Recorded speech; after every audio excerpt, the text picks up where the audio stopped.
Bom, dando prosseguimento, então, na nossa aula de hoje, nós vamos falar, então, sobre um dos elementos dos custos, né? Então, na aula passada foi falado sobre os materiais, hoje nós vamos falar sobre a mão de obra e na próxima aula nós vamos falar dos gastos gerais de fabricação.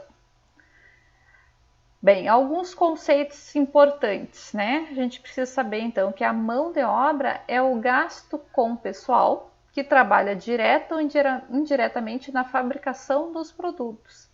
Então, é o gasto com o pessoal que trabalha na fábrica, tá? Na fabricação dos produtos, está ligado à fabricação dos produtos. Vai englobar não somente os salários pagos, mas tudo aquilo que faz parte da remuneração, né? Quem faz a aula de contabilidade geral comigo, né, sabe que além do salário, a gente precisa considerar também os encargos sociais decorrentes da legislação trabalhista e previdenciária. O que é isso, né? Aquela contribuição previdenciária, não a que é descontada do funcionário, porque isso não é custo para a empresa, né? Que é só desconto, mas aquela parte lá patronal, então, a contribuição previdenciária patronal, que é paga pela empresa, mas que incide sobre a folha de pagamento, né? Além disso, também é um custo o FGTS, o 13º salário, as férias, as horas extras, lanches, refeições, prêmios, gratificações, seguros de acidente do trabalho, vale de transporte, tudo aquilo que incidir, né, em cima, então, dos salários ou remunerações pagas aos empregados que trabalham, né, diretamente ou indiretamente na fabricação dos produtos. Então, tudo isso é mão de obra, certo? Então, o que a mão de obra é? É o salário, as férias do montador, da pessoa que trabalha direto na máquina, do soldador, tá? Que trabalha lá na linha de produção. Até mesmo a gente se considerar almoxarifado é dentro do processo produtivo que trabalha no almoxarifado. Não entra aqui aqueles gastos com pessoal das vendas, nem do setor financeiro da empresa, tá? E a gente vai ter a mesma classificação dos materiais. Nós vamos ter uma mão de obra direta e uma mão de obra indireta. A mão de obra direta é aquela que trabalha diretamente no processo produtivo. E a mão de obra indireta, ela também trabalha no processo produtivo, mas não de forma direta, tá? Mas ambas estão ligadas ao processo de produção, ok? A mão de obra direta, então, ela vai compreender os gastos com o pessoal que trabalha diretamente na fabricação dos produtos. Além disso, pode ser facilmente identificada com relação aos produtos, por exemplo, o salário do torneiro mecânico, do tecelão, do carpinteiro, os quais trabalham diretamente na transformação das matérias-primas, tá? Compreende os gastos com o pessoal que trabalha na empresa industrial, cujas tarefas estão direcionadas à produção, a indireta, né, agora. Também é o pessoal que trabalha na empresa, mas as suas tarefas, elas estão na produção, mas sem manipular diretamente os produtos, por isso que ela é indireta, porque ela não entra em contato direto com o produto. E geralmente, eu não tenho um meio seguro, né, que vai permitir uma clara e objetiva identificação dos gastos em relação aos produtos. Então, às vezes, né, embora o funcionário ele trabalhe diretamente com o produto, eu ainda assim não consigo identificar o seu salário com relação a cada produto. Daí eu considero como indireto. Exemplos de mão de obra indireta: salários e encargos dos supervisores da fábrica, dos chefes de seção, dos faxineiros, dos eletricistas e mecânicos que fazem manutenção nas máquinas e equipamentos industriais, tá? Entendida a diferença de mão de obra direta e indireta? Tudo certo? Bom, passada essa parte conceitual, né, a gente sabe que a mão de obra direta, ela é facilmente identificada aos produtos. Então, por exemplo, eu sei quantas horas um marceneiro trabalha numa cadeira e quantas horas ele trabalha para fazer uma mesa. Então, eu consigo identificar que tudo que eu gastar com o salário do marceneiro, né, eu posso fazer, então, como é que vou dizer, uma atribuição de quanto do salário dele, né, de quantas horas ele trabalhou numa cadeira e quantas horas ele trabalhou na mesa. E daí eu pego o salário e vou dividir proporcionalmente o número de horas trabalhadas na cadeira e o número de horas trabalhadas na mesa. Isso é mão de obra direta. Mas e na mão de obra indireta, que eu não sei, eu não consigo identificar quantas horas o mecânico que consertou o torno lá, que vai ir para a mesa e para a cadeira, né? Porque eu não sei, ele consertou o torno. Mas quantas mesas aquele conserto dele vai produzir, ou quantas cadeiras aquele conserto dele vai produzir, eu não sei dizer, porque o torno ele é utilizado tanto para mesa quanto para cadeira, né? Se fosse um torno específico para mesa e um torno específico para cadeira, eu conseguiria ainda diferenciar. Mas como o torno é o mesmo, eu não consigo fazer essa diferenciação. Então, como que eu vou pegar o gasto que eu tive com o salário desse mecânico, né, ou com o serviço pago, né, ele pode ser um terceirizado? Como que eu vou diferenciar entre os produtos quanto que foi do salário do mecânico para a mesa e quanto foi do salário dele para a cadeira? Bom, aí eu vou ter que fazer um rateio, né? Então, o rateio ele vai consistir na distribuição dos custos aos produtos com base em critérios que podem ser estimados. Então, eu posso fazer uma estimativa de quantas horas aquela máquina trabalha com mesa e quantas horas aquela máquina trabalha com cadeiras, né? Ou eu vou arbitrar diretamente, né? Eu vou chegar e vou dizer assim, não, vamos fazer assim, essa máquina trabalha metade do tempo com mesa e metade do tempo com cadeiras. Então, o custo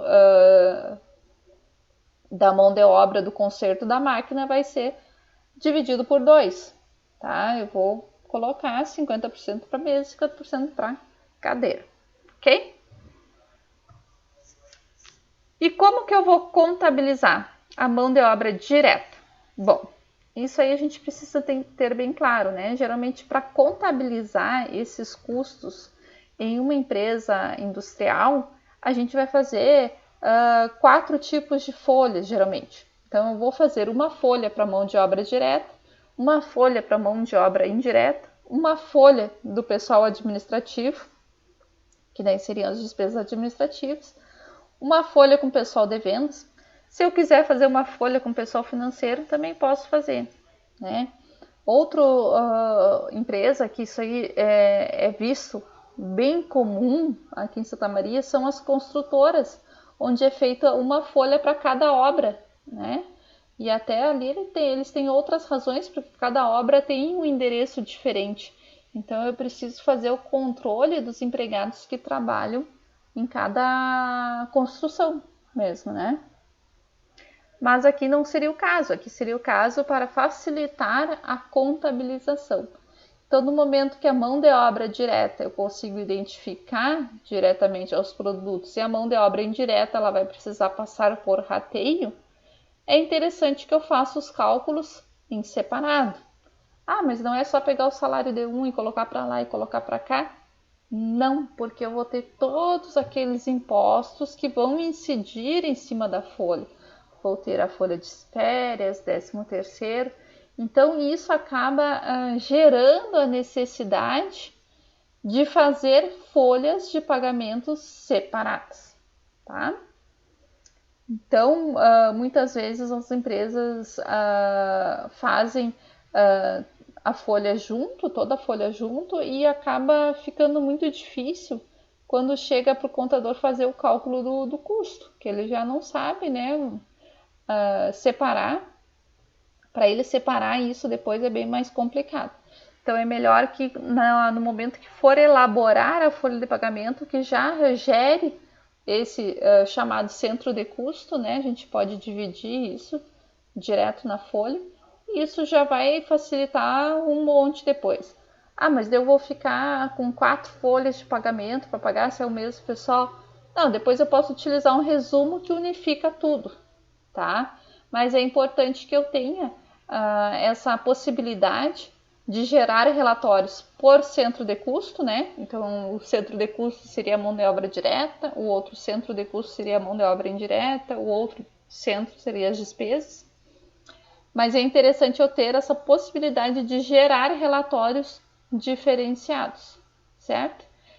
Não vai dar tanto trabalho assim, é apenas na parametrização ali, né? Vai parametrizar e no momento que gera a folha, ele consolida ou divide as folhas, certo? Esse é um dado bem importante. Mas isso provavelmente vocês vão ver ou já estão vendo em rotinas trabalhistas, né? Em relação à apropriação, né? A apropriação da mão de obra direta vai depender, então, muito de um controle que vai haver na área de produção. Então, lá na área de produção, eu vou ter um funcionário que vai fazer alguns apontamentos, que vai permitir identificar, então, esses custos a cada produto fabricado. Então, mesmo que seja direta, né? Porque ou eu tenho um empregado trabalhando só para a mesa e um empregado trabalhando só na cadeira, né? Que seria essa forma mais direta possível, né? Seria uma situação ideal, que dificilmente vai existir, porque normalmente eu vou ter um empregado que vai trabalhar tanto em mesa quanto em cadeiras, mas eu posso ter dias das semanas que eu vou produzir apenas mesas e dias que eu vou produzir apenas cadeiras. Então, no momento que eu sei que quantas horas foram gastas para produzir mesa e quantas horas foram gastas para produzir mesas e cadeiras, né? Eu consigo identificar quais funcionários trabalharam e assim fazer a rastreabilidade lá até o custo do seu salário, tá? Mas isso vai depender de apontamentos, né, que são feitos lá no setor produtivo. Então, imaginem lá que estou trabalhando com mesa. Quantas horas o João trabalhou na mesa? Quantas horas o João trabalhou com a cadeira? Então, vai ter essa informação, ok? A partir dessa informação, eu consigo então fazer um mapa de rateio da mão de obra direta. Então, observem lá que eu vou ter todas as informações dos salários, 13º, férias, FGTS, contribuição previdenciária, né? Vou ter o valor ali, o total da folha, né? E vou dizer, por exemplo, que o produto A ele foi elaborado 60% das horas, né, dos funcionários foram para o produto A, 30% para o produto B, 10% para o produto C. Eu poderia dizer aqui, por exemplo, que 60% foi na elaboração de cadeiras, 30% na elaboração de mesas e 10% na elaboração de bancos. Tá? Eu posso ter essa divisão aqui. Então, eu vou pegar o total aqui e vou aplicar esses percentuais. Então, por exemplo, 162 vezes 60% vai dar 97. 162 vezes 30% vai dar 48. 162 vezes 10% vai dar 16. E eu posso aplicar esses percentuais tanto no total quanto em cada rúbrica dessas de custos, né? E aqui eu tenho os valores individuais. O que é importante? O importante aqui é que esse total, né, seja exatamente igual à soma disso aqui. Eu não posso perder nenhum custo pelo caminho enquanto eu estou fazendo o rateio, né? porque sempre eu vou trabalhar com alguns arredondamentos, então eu tenho que ter muito cuidado nesses arredondamentos para que ele não se perca aí nesse trajeto que a gente vai fazer para fazer o rateio da mão de obra direta, certo? Então aqui, observe que eu estou considerando que as horas trabalhadas, né, em relação aos produtos. E isso aqui eu posso utilizar também para a mão de obra indireta. Então, vamos lá, contabilização da mão de obra indireta agora. Assim como na direta, a mão de obra indireta vai utilizar da confecção em separado da folha de pagamento, né? Para facilitar a atribuição dos custos a cada produto. E os critérios, eles também podem ser o mesmo. Então, no exemplo anterior, a gente utilizou o número de horas trabalhadas em cada produto para aplicar o percentual. Na indireta também pode ser o número de horas trabalhadas, né? Então, por exemplo, eu sei que o João trabalhou 60% do tempo em mesas e 30% do tempo em cadeiras, né?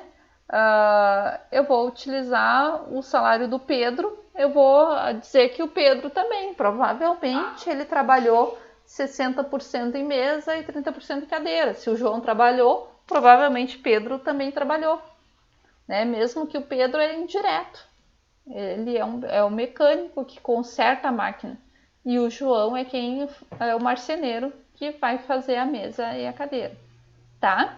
Estão conseguindo entender, pessoal? Tá muito rápido? Alguma dúvida?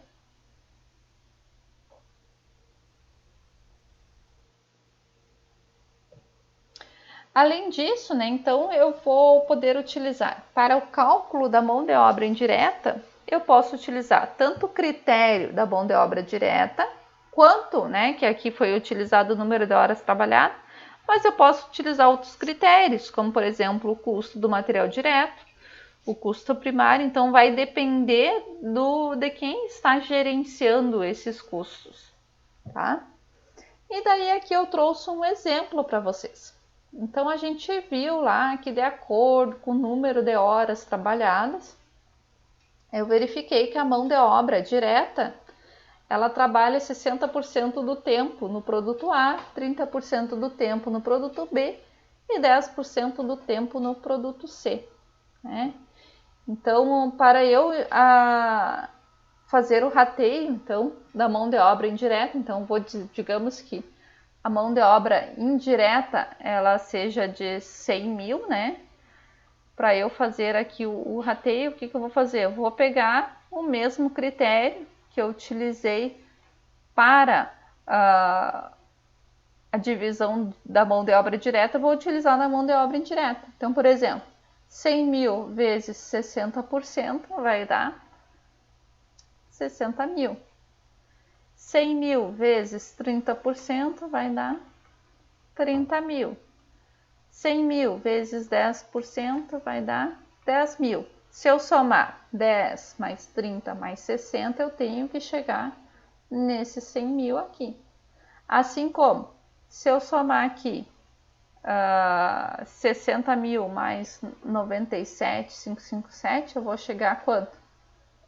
A 157,557, né?